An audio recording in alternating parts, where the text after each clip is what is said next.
got enough stuff to be scared about. I don't need to think of that now. She's not appreciative. I'm extremely appreciative of flying. Oh, good for you.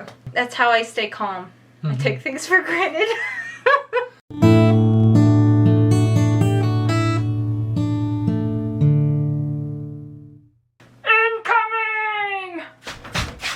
Okay, yeah, you're right. That is dumb. Hey everyone, welcome back to the channel. Today's video we're going to be doing is why planes don't fly over the Pacific Ocean, which I don't know that they don't. I've never heard that they don't. This is new information to us. Like, this is scrolling through YouTube and I came across this like, wait, what? I didn't know this was a thing and I didn't realize that they don't. And your hair is bugging me. It's like making a hump. That looks, oh my gosh. No, that was better. Just leave it, just leave it. Anyway. No! Anyway guys, yeah, this is just a random topic. It's not really like UK related or anything. It just seems really interesting and just like the title really grabbed our attention, so we're gonna watch it and share with you guys and hope that we learn something together. And it's relevant to our situation currently because we're planning on going over there to the Great Britain in June and we're gonna be flying a plane. I don't think we're flying over the Pacific anyway. The Great Britain? The Great Britain. It is the Great Britain. It's just like the YouTube. My guess is gonna be that the reason why we don't fly over the Pacific Ocean is a military reason. I think it's just too big. That's my guess. It's faster to go over the Arctic or something. Atlantic? Atlantic, yes.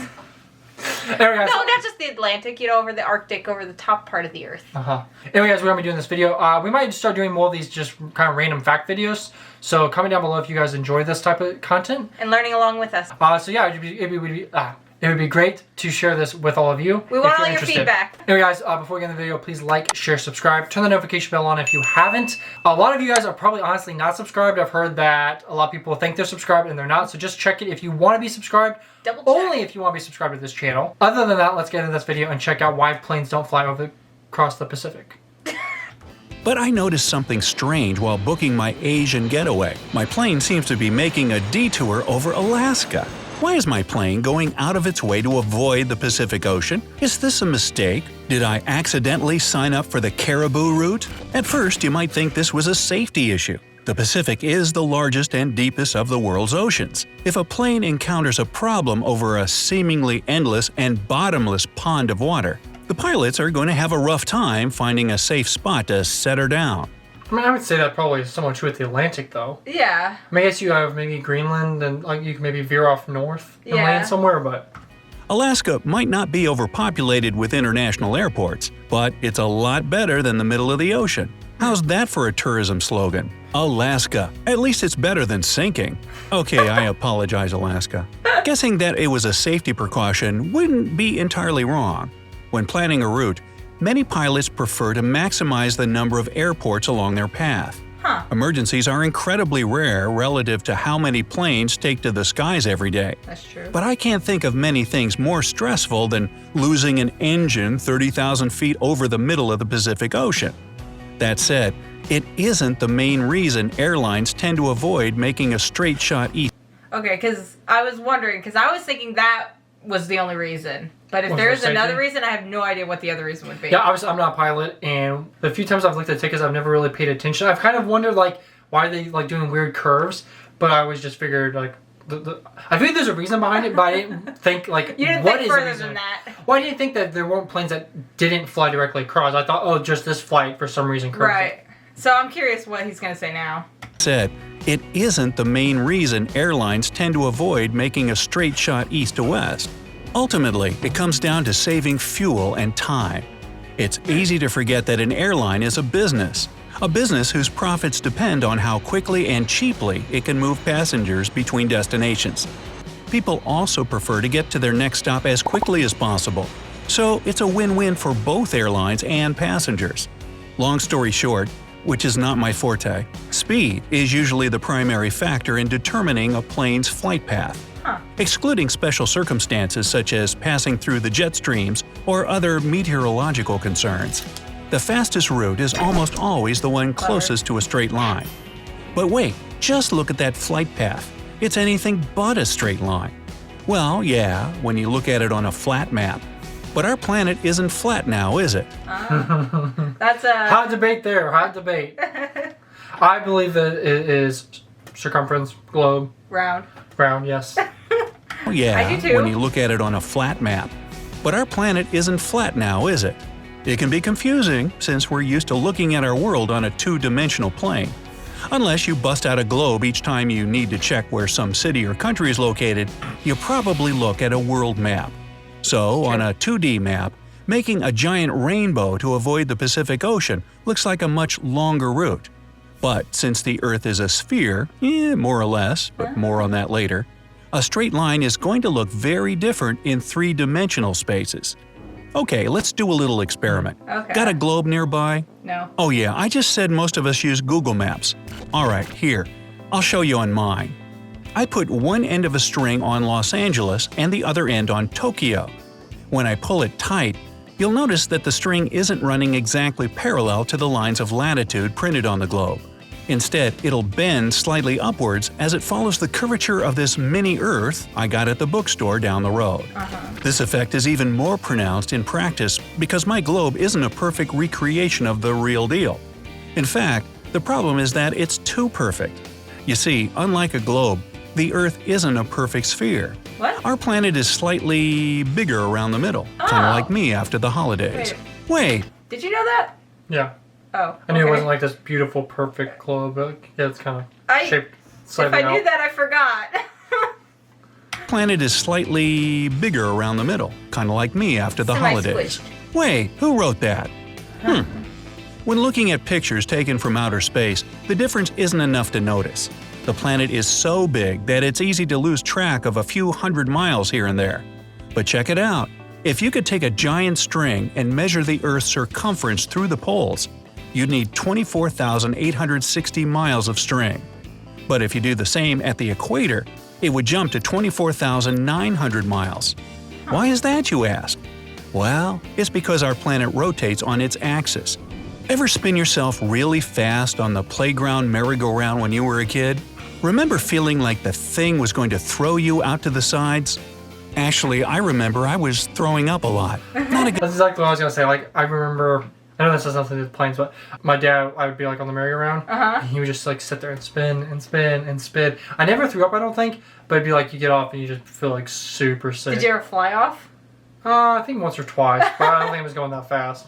Anyway, something similar happens to the Earth's midsection as it spins. The force causes it to bulge out. Yes, it's spinning fast enough to do that. Anybody tuning in from the equator right now, you're currently moving about 1,000 miles per hour. What? That 40-mile Yeah, difference that's weird. in the Earth's That is width weird to might think. not seem like very much. But when it comes to the surface area of an entire planet, that little bit of added girth can go a long way. The combination of these two factors, the curvature of the Earth and its extra equatorial width, ooh, I like that, mean that curving toward the Got a little bit of poles that. is a shorter distance than flying, what seems like on a map, straight across. None of this is to say that planes never cross the Pacific Ocean. People have to get to Australia somehow, I guess. I'm not so much into giant insects and spiders, but hey, to each his own. Just kidding, Australia. Anyway, planes will also venture over open water to avoid storms. While aircraft can outclimb some types of severe weather such as hurricanes and tropical storms, seemingly mundane thunderstorms are surprisingly challenging. With clouds reaching altitudes of over 60,000 feet, Whoa. airplanes are advised to steer around instead of into or over them. I was gonna say, I think like my international flight when I went to Germany a few years back, I think it only reached like 30,000 feet. Another flight when I went to Boston, it was saying we were like 38,000 feet. Oh, you went up that high? Yeah. Wow. Yeah, it was crazy. On a domestic flight? It's crazy to think that like being up so high. And yeah, that was kind of a weird thing too. With we didn't like we had a layover, so it was a little different. But we didn't like just cut across the United States to Boston. Right. Like we actually flew up to Minnesota, which because we need a bigger plane, that makes sense. But we actually like dipped over Canada a little bit. Huh. So we actually like had a little bit of a curve down. Huh. So planes just like... Because even making from Minnesota, rainbows. you could just do a straight. But probably what he's saying is probably the curvature. It probably was more miles to cut across than to curve up. Maybe. But, I mean, such a short domestic flight, though, it seems weird that it would still do that. I mean, that's just how it was. It was really cool though. Maybe that's how the jet stream works. 1,000 feet. Airplanes are advised to steer around instead of into or over them. It's almost unheard of for modern aircraft to be brought down by severe weather. That's But good. bad enough turbulence can cause injuries to passengers and crew if they, Oh my gosh. and all the stuff they've packed with them, get tossed around the cabin. Oh my gosh. The that'd be takeaway so here is severe. keep your seatbelts fastened at all times. Or if there's a bunch of snakes. Why would there be snakes in the plane? You've never seen the movie Snakes on a Plane? No? Oh, well, you're missing out. Cabin. The takeaway here is keep your seatbelts fastened at all times. Got enough stuff to be scared about. I don't need to think of that now. Another reason planes will sometimes brave an oceanic voyage is to take advantage of the smoother ride. Even in clear weather, there's much less turbulence over water than over land. Huh. This is because the primary source of turbulence is hot air rising up from the ground. Hey, there's a lot of hot air rising up from this microphone. Water distributes heat a lot better than soil, so flights over the ocean are often much smoother. Huh. The other primary consideration for determining flight paths are air currents, namely the jet streams. These high-altitude air currents exist near the top of the troposphere. That's the lowest layer of the Earth's atmosphere, and the one where most weather occurs. Huh. The border between the troposphere and the next layer up, the stratosphere, is known as the tropopause. Its altitude fluctuates between 4 and 12 miles above the Earth's surface. This fluctuation results in rapid shifts in air temperature and pressure, which creates a wind tunnel that can reach speeds of over 200 miles per hour. That could help. These extreme speeds are most common in winter, when the temperature difference is greatest, but regular wind speeds of 80 to 140 miles per hour are nothing to scoff at, so keep your scoffing to yourself. There are 4 main jet streams, 2 in each hemisphere, and thanks to the Earth's rotation, they mostly flow west to east. The 2 most Okay, so originally I was thinking jet streams were caused because of the flight travel, and they do that often enough it kind of causes this wind current. No, it's a natural occurrence that's always there. Interesting. That's why people are worried, like, if, I've heard, like, if nuclear fallout happens, Right. if it gets up into the jet stream, it can, like, the radiation can get shot over, like, hundreds and hundreds of miles. Right. Well, that's why I just thought it was weird, because I thought it was something that man-made. No, Anyway, I think they just named it the jet stream because, we fly in it. well, that or jet because it moves so fast. Yeah. I'm not actually sure why. Obviously, it's not. I'm not a huge science major or anything. I'm not a as nerd. you can probably tell.